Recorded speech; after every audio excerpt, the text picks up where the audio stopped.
Hello folks, and thank you so much for watching this video.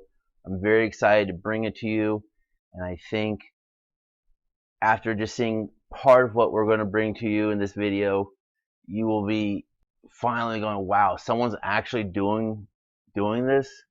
So without further ado, I want to get started in our first lesson of how to fire the salesperson. Hopefully you won't need them anymore. As we pull back the curtain on the car business, and I download 10,000 deals of experience, one person at a time. I know there's a lot of catchphrases in there, but just bear with me for a moment. There's some good stuff here. This is the first lesson. It is the cornerstone. It's the foundation. It's with this is what you build upon, so that the next time you buy a car and every time after that you buy a car, you can save money, time, aggravation, frustration, and maybe even, dare I say, have maybe some fun. Because with what we're going to share with you, the information I want to give you in this platform, you'll be able to literally just buy a car. Walk in, walk out, do what you need to do, and move on, get on with life, and not stress about buying cars anymore. That's my goal. So I want to give you everything I have in this platform, starting with this lesson here. This is the first lesson. It all starts with this. Lesson 1, do not buy a car yet. The importance of preparing for your next vehicle purchase. Yes, a car guy, a used car guy, car salesman is telling you, do not buy a car yet. Nice little caveat, I know, but this is super important. So without further ado, in this lesson, I want to go over true cost, perception versus reality, things that a lot of people don't think about when owning a car. How your future and what may come down the road plays such a huge role in vehicle selection now, and what you should pay and how much you should pay and all that good stuff, and your exit strategy, how long you're going to keep it, how are you going to get rid of the car, what's your cycle, buying cycle going to be. I'm going to go over a salesperson's job duty in a dealership, and then I want to tie this all together to show you how important it is to have a plan to minimize cost and save you money, tons of money. I'm not talking $100 or $1,000, but this is going to help you save thousands and thousands of dollars on your next car, and every car after that. It's going to help you save thousands of dollars. I'll show you how. First thing, total cost of ownership. A caveat, side note, if you show up at a dealership and this is the extent of negotiating a deal, let's just say a lot of dealerships would be happy to have you as a customer. There's so much more to it than the traditional, hey, I picked out this car, we negotiated price, it's $22,500, and they gave me some payment options, and I want to go with this one right here because I wanted to be under $350 a month. Please don't buy a car like this again. For your own good, if this is the extent of negotiating, you're costing yourself thousands of dollars. You're costing yourself money, and there's so much more information available online, at the dealership, if you just know what questions to ask, to make sure, to reassure you, to just have more confidence in your buying decision. So please, if it boils down to this kind of buying process, I highly recommend not shopping like this. Don't negotiate payments. There's so much more to it. So anyways, let's stay on course here. Basics of cost. Chances are this is no shock to you. This is a bill of sale, the breakdown of numbers. Key points here before I go into this. You have your sales price, trade-in value, money down, amount due at the dealer, or your out the door figure. Whether you're a cash buyer or finance buyer, this is just some of the information, some of the bullet points, some of the meat on the bone that negotiate this stuff one at a time. Do one, then the other, then the other, then the other. Don't do them all at the same time. Do them independent of each other. You don't have to do it all in the same visit. Now, just to explain a bill of sale, if this looks like Greek to you, you have your negotiated price. This is what you agreed to pay for the car. They're going to show you your trade-in value. Make sure it's what they said they were going to offer you. If there's any funny business, clarify it. If you don't like the answer, get up, walk away. You have your taxable amount. Some states do, some states don't have tax credit on trade-ins, depending upon your state. This taxable amount may be your sales price, or it might be a lower price because of the trade-in. Tax rate, each state has a different tax rate. Your sales tax paid directly to the state. You have your fees. Now, these are legitimate fees, folks.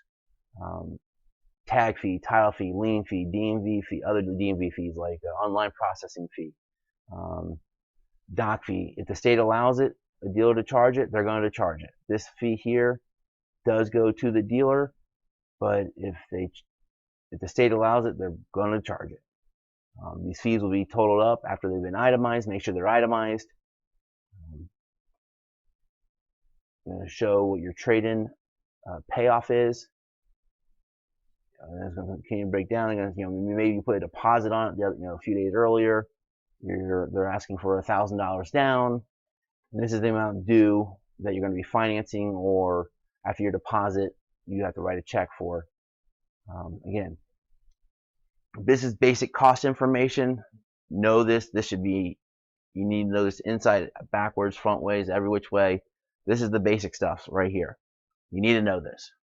But there's some more advanced stuff, especially if you're a finance customer.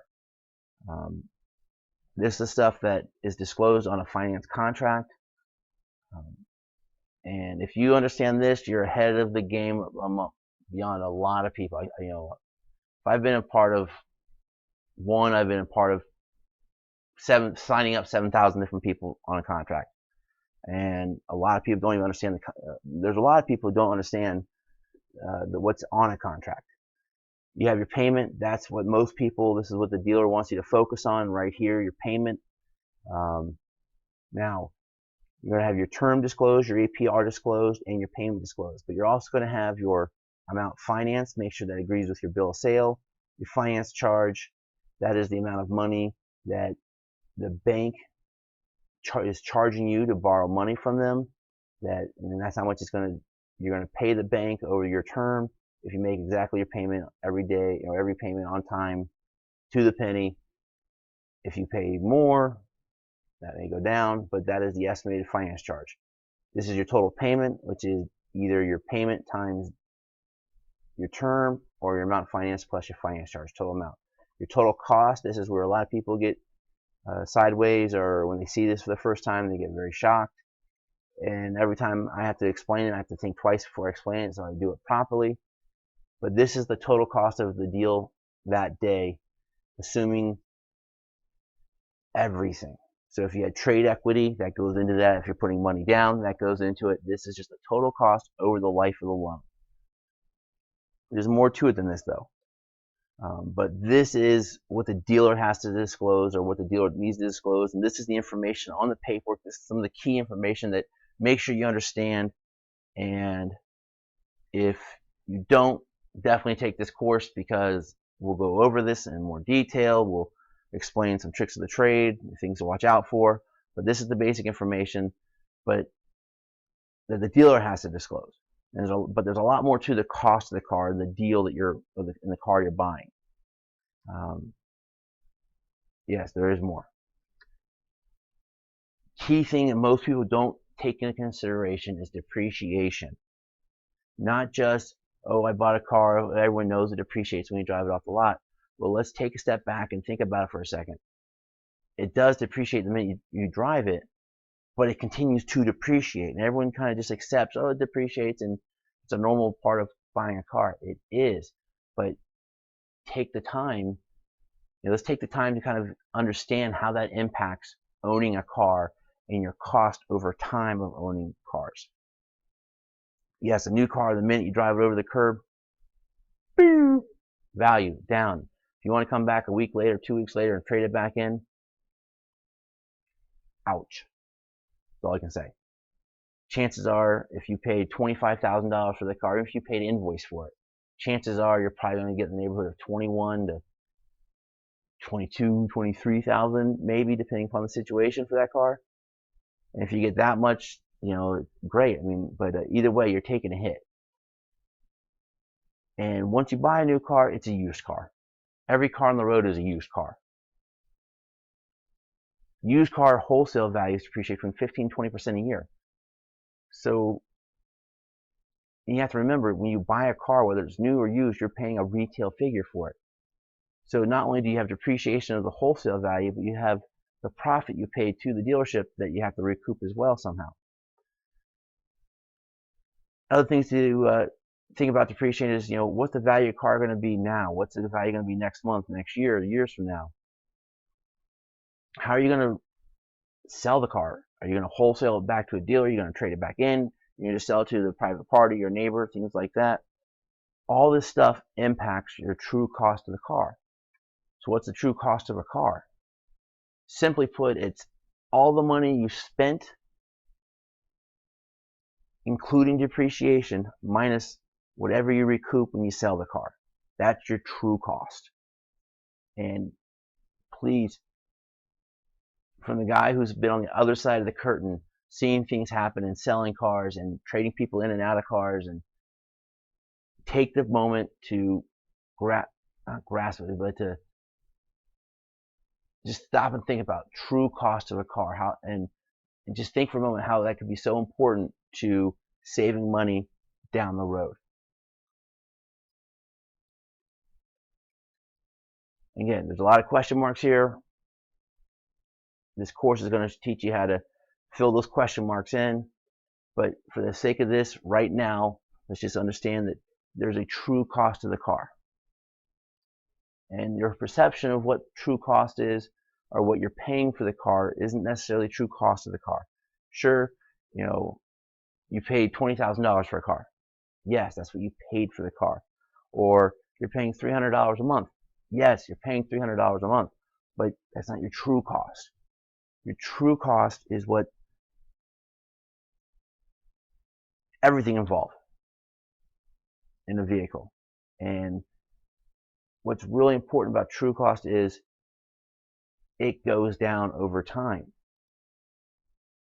The longer you keep a car, the lower that car costs you on an average per monthly basis. Taking the same example that I showed you earlier, with the $22,500 sales price of the car, with the finance charges for 72 months, and a good estimate for maintenance and fuel and depreciation, all that stuff. If you take a look here, your first 12 months, expensive. That car costs you $500 a month. So even if you negotiate a $250, $300 payment, it costs you $500 a month. Now, as the years go on, the months go on, that cost per month goes down.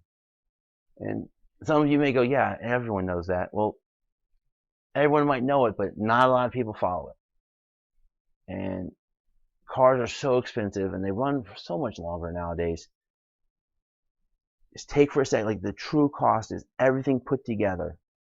And if you can start thinking, just take that picture and change the picture frame just a little bit, look at it slightly different, and start thinking about your true monthly cost of owning a car.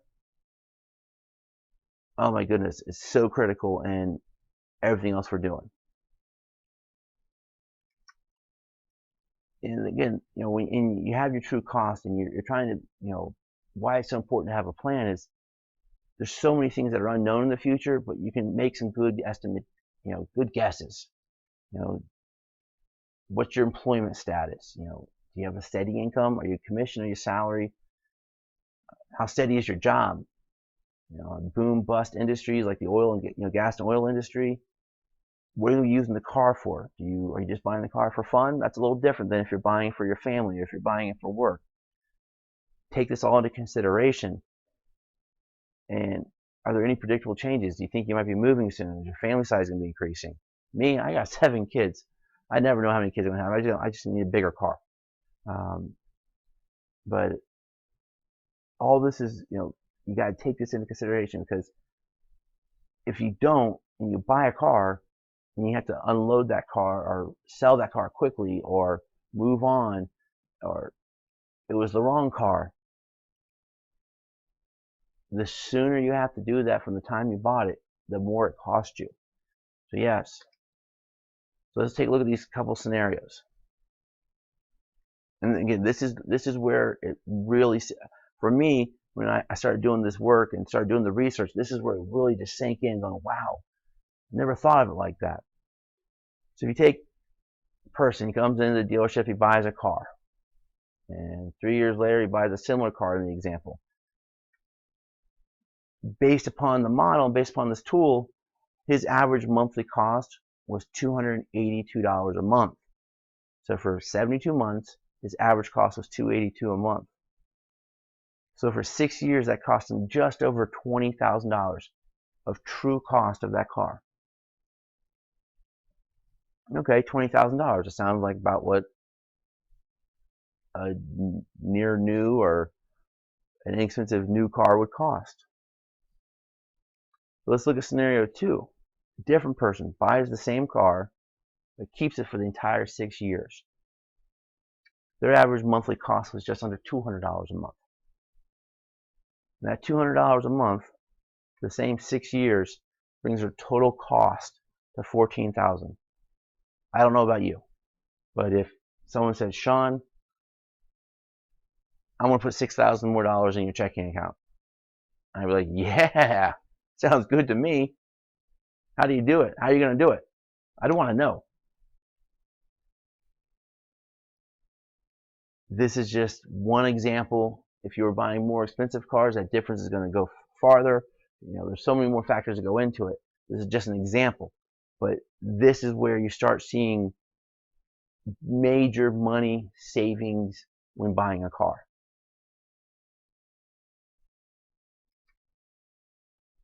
Yes, when you change cars, it can cost you more. If I haven't said it once or 5 different ways already, just remember, when you change cars, it costs you more.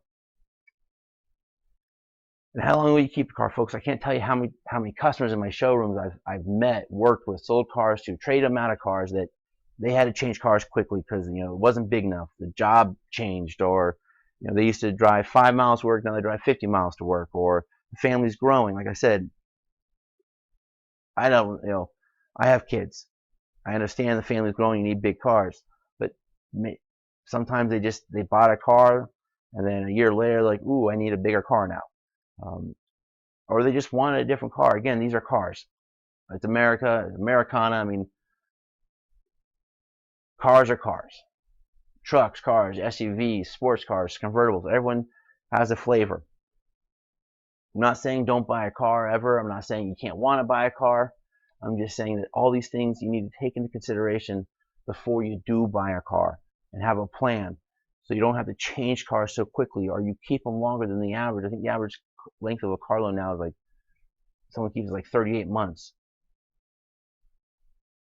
Huge cost when you keep cars for short periods of time.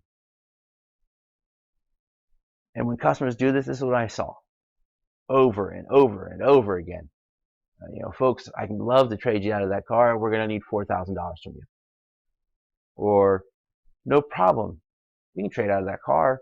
We'll get it all rolled into this new loan for you. We'll roll your negative equity into it. And congratulations. Thanks a lot for your business. We're welcome to have you again. And don't forget your free oil change and services here. And we go introduce you to the service manager. But they leave with this huge amount of negative equity. A lot of times the payments go up, and the car they're buying, if it's maybe the first time, not so much, but the second and third time they do this, they are married to that car. There's no getting out of that car until they pay it off. So it's just, it just sets up this vicious cycle. So just, again, having a plan is so important before you buy a car, so you can minimize your true cost over the length of owning that car. Now, salespeople, if you're watching this, go ahead and say this isn't your role. It is. It's to sell you a car now. and to make as much money as possible. If you go unprepared and if you let them, they will take advantage of you. Not in an illegal sort of way, though there are some dealerships that should probably be shut down because of rumors and things I hear on the street. But what I mean by that is, if you're willing to say yes, they're willing to let you do it. So again, salespeople, their duty is to sell you a car now and to make as much money as possible. Think about that for a second. You may already had some inkling of that, but I'm telling you, from a salesperson, from a car guy who's been all over the industry, in and out of dealerships, trained salespeople, been trained up and down the chain of command, this is their duty, this is their mission, is to sell you a car and to make as much money as possible. Yes, one more time, just to make sure you get it. Salesperson duty with me, say it with me, is to sell you a car now and to make as much money as possible. Side note, I'm tired of the status quo. Our business is going to be different. This isn't about our business, but I wanted to let you know what goes on inside a dealership and not pull any punches, not put any filters on it.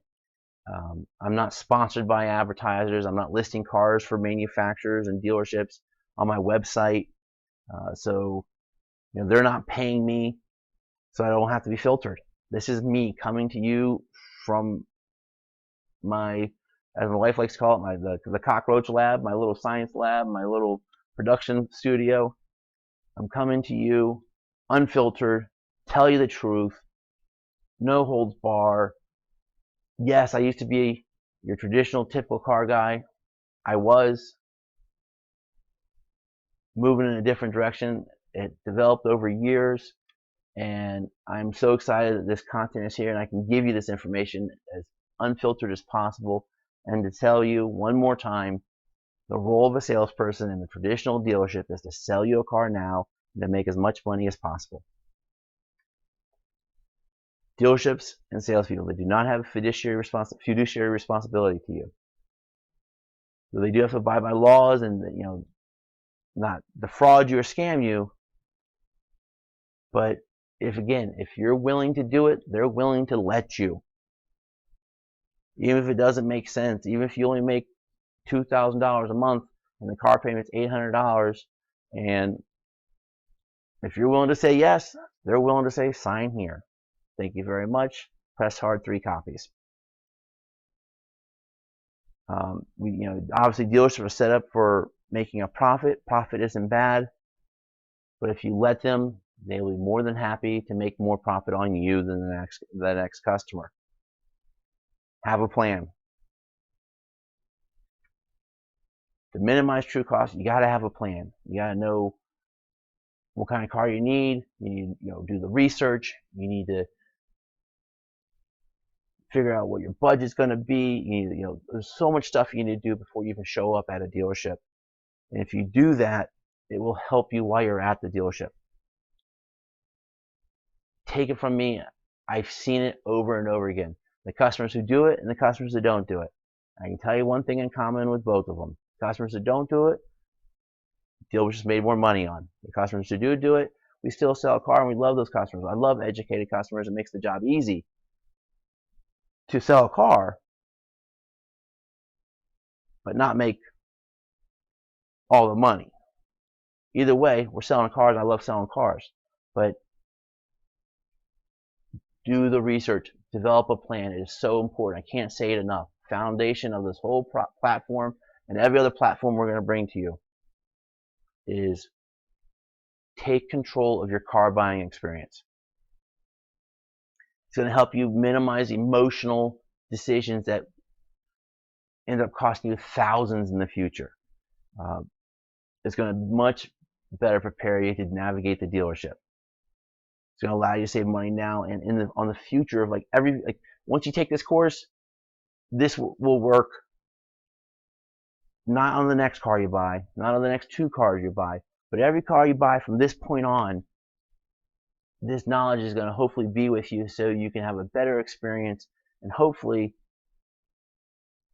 if you find a friend who's shopping for a car, you can be their expert. You can be the person that goes with them and helps them out.